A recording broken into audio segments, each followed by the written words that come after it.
ತಿಂಗಳಾದ್ಮೇಲೆ ಹಂಗೆ ಕರೆಯೋದು ಅವ್ರನ್ನ, ಅದಕ್ಕೆ ನಾನು ಈಗಲೇ ಕರೀತಾ ಇದ್ದೀನಿ. ಬೇರೆ ಹೀರೋಸ್ಗೆ ಫ್ಯಾನ್ಸ್ ಇರ್ತಾರೆ, ದೊಡ್ಡ ಮನೆಗೆ ಭಕ್ತರಿರ್ತಾರೆ, ಅದು ದೊಡ್ಡ ಮನೆಯ ತಾಕತ್ತು.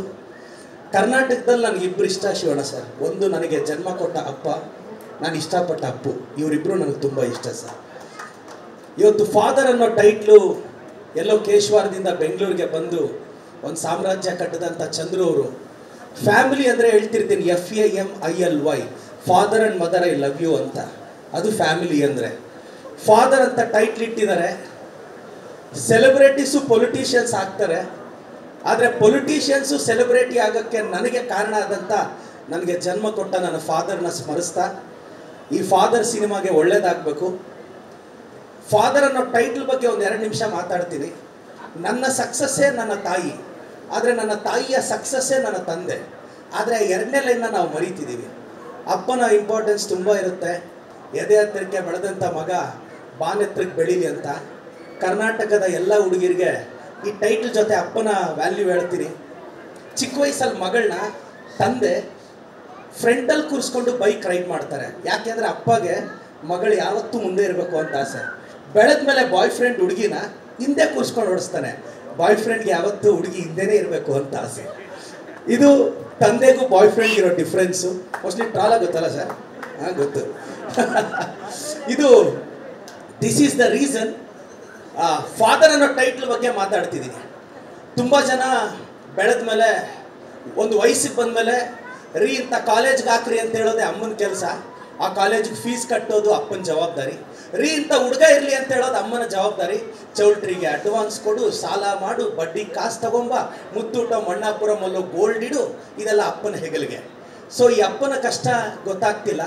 ನೀವು ಭಾಳಷ್ಟು ಜನ ಗಮನಿಸಿರ್ಬೋದು, ಈ ಮದುವೆ ಆದಮೇಲೆ ಮಗಳನ್ನ ಗಂಡನ ಮನೆಗೆ ಕಳಿಸೋವಾಗ ತಾಯಿ ಎಮೋಷ್ನಲಾಗಿ ಅಳ್ತಿರ್ತಾಳೆ. ಯಾಕೆಂದರೆ ತಾಯಿಗೆ ಭಯ, ಅಯ್ಯೋ ನನ್ನ ಅಳಿಯ ಚೆನ್ನಾಗಿ ನೋಡ್ಕೊತಾ ಇಲ್ವೋ ಮಗಳನ್ನ ಅಂತ.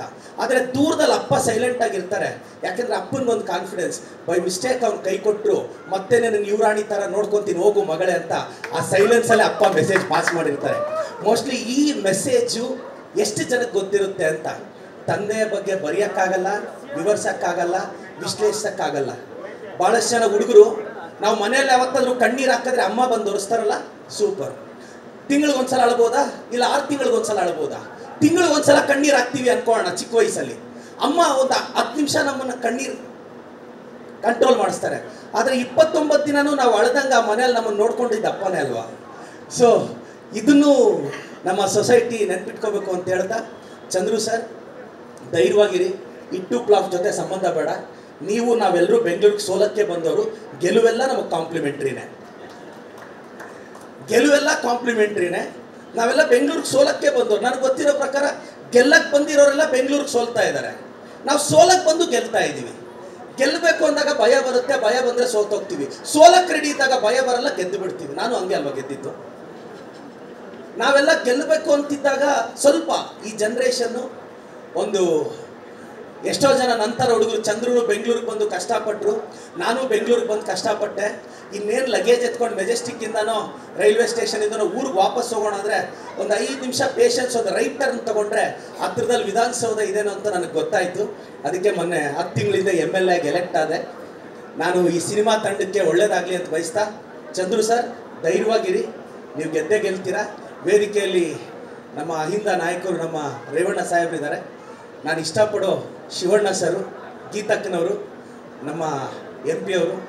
ಶಿವಣ್ಣ ಸರ್ ದೊಡ್ಡ ಮನೆಗೆ ಭಕ್ತರೇ ಇರ್ತಾರೆ ಸರ್. ಇದು ನಾನು 5 ವರ್ಷದಿಂದ ಹೇಳ್ತಾ ಬರ್ತಿದ್ದೀನಿ. ಬೇರೆ ಹೀರೋಸ್ಗೆ ಫ್ಯಾನ್ಸು, ದೊಡ್ಡ ಮನೆಗೆ ಭಕ್ತರು ಇರ್ತಾರೆ. ಕರ್ನಾಟಕದಲ್ಲಿ ಪ್ರತಿಯೊಬ್ಬರಿಗೂ 2 ಮನೆ ಇರುತ್ತೆ, ಒಂದು ಅವ್ರ ಮನೆ, ಇನ್ನೊಂದು ದೊಡ್ಡ ಮನೆ ಅಂತ. ಇದೆಲ್ಲ ಹೇಳ್ತಾ ವೇದಿಕೆಯಲ್ಲಿರೋ ಎಲ್ರಿಗೂ, ನಮ್ಮ ಶ್ರೀಕಾಂತ್ ಸರ್ಗೆ ಒಳ್ಳೇದಾಗಲಿ, ಈ ಸಿನಿಮಾ ಗೆಲ್ಲಿ ಅಂತ ಭಾಳಷ್ಟು ಜನ ಹಿರಿಯರಿದ್ದಾರೆ. ನನ್ನ ಟೀಚರು ಮೈಕ್ ಹಿಡಿದ್ರೆ ಗಂಟೆಗಳ ಗಂಟೆ ನಿಲ್ಲಿಸಲ್ಲ. ಆ ಕಾರಣಕ್ಕೆ thank you so much sir.